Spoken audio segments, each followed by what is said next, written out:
Hello guys, it's me Muniba and welcome to Muniba's kitchen. ये जो आप प्यारी प्यारी खस्ता सी पैटीज़ देख रहे हैं ना, ये बीफ पैटीज़ हैं।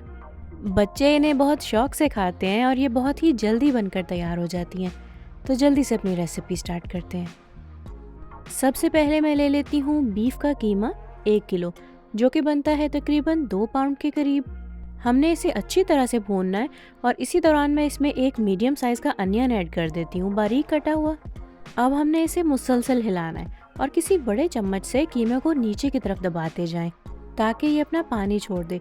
और हिलाने में आपने इसे 1 मिनट का ब्रेक भी नहीं लेना, क्योंकि अगर आपने इसको नहीं हिलाया तो कीमे के ये पीसेस बड़े रह जाएंगे और भुनाई सही तरीके से हो नहीं पाएगी। अब ऐड कर लेते हैं 1 बड़ा चम्मच गार्लिक एंड जिंजर पेस्ट का और अपनी भुनाई जारी रखिए। 12 से 15 मिनट लगेंगे और इसका कलर मुकम्मल तौर पे चेंज हो जाएगा।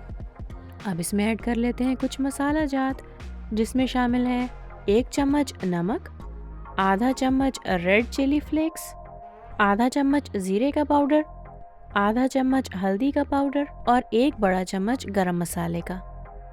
इन सब चीज़ों को अच्छी तरह से भून लेते हैं और याद रखिएगा, हमने अभी तक इसमें ऑयल नहीं शामिल किया, वो बिल्कुल एंड में शामिल करेंगे। अगर आप चाहें तो अपनी मर्ज़ी के हिसाब से इन मसाला जात को कम या ज़्यादा कर सकते हैं, जितना स्पाइसी आप खाना पसंद करते हो। अब मैं इसमें बारीक कटी हुई कुछ बेल पेपर ऐड कर रही हूँ। आप चाहें तो अपनी मर्ज़ी की कोई भी वेजिटेबल इसमें ऐड कर सकते हैं। वैसे ज़्यादातर बेल पेपर के अलावा इसमें मटर डाले जाते हैं। अब हमने इसे तब तक भूनना है जब तक कि ये सब सब्जियां अपना पानी ना खुश्क कर लें, क्योंकि याद रखिएगा, अगर हमने सब्जियों का पानी सही तरीके से ना खुश्क किया तो ये पानी हमारी पफ पेस्ट्री को गीला कर देगा अंदर से और हमारी पैटी सही तरीके से बंद नहीं हो पाएगी। तो प्लीज़ ये पॉइंट रखिएगा अपने माइंड में। तो 10 मिनट की भुनाई के बाद हम इसमें 4 खाने के चम्मच ऑयल के शामिल करते हैं। ज़्यादा ऑयल मत ऐड कीजिएगा, 4 चम्मच से इसमें एक शाइन भी आ जाएगी और मसालों का कच्चापन भी निकल जाएगा। अब मैं इसे एक क्लीन बाउल में डाल के ठंडा होने के लिए ज़रा साइड पे रखती हूँ और इतनी देर में ले लेते हैं हम एक बड़ी ट्रे और लगा लेते हैं उसमें पार्चमेंट पेपर, बटर पेपर और ये है मेरी पफ पेस्ट्री शीट्स। मैंने इन्हें पहले से बना के फ्रीज़ किया हुआ है, जितनी मुझे ज़रूरत हो उतनी मैं इस्तेमाल करती हूँ। अगर आपको इसकी रेसिपी चाहिए हो तो कमेंट्स में ज़रूर लिखिएगा। अब एक एक शीट को बेल लीजिए, बारीक कर लीजिए, एक स्क्वायर शेप में काट लीजिए और एक एक चम्मच अपने कीमे का मिक्सचर इसके ऊपर रखते जाइए। अब एक साइड को उठा के दूसरी साइड के ऊपर फोल्ड कर दीजिए और इसके चारों किनारे मिला दीजिए। इन किनारों को आप हाथ से भी दबा सकते हैं, लेकिन मैं एक फोर्क की मदद से इनके चारों साइड्स प्रेस कर रही हूँ। इससे ये देखने में भी अच्छा लगता है और किनारे भी मजबूती से एक दूसरे के साथ जुड़ जाते हैं।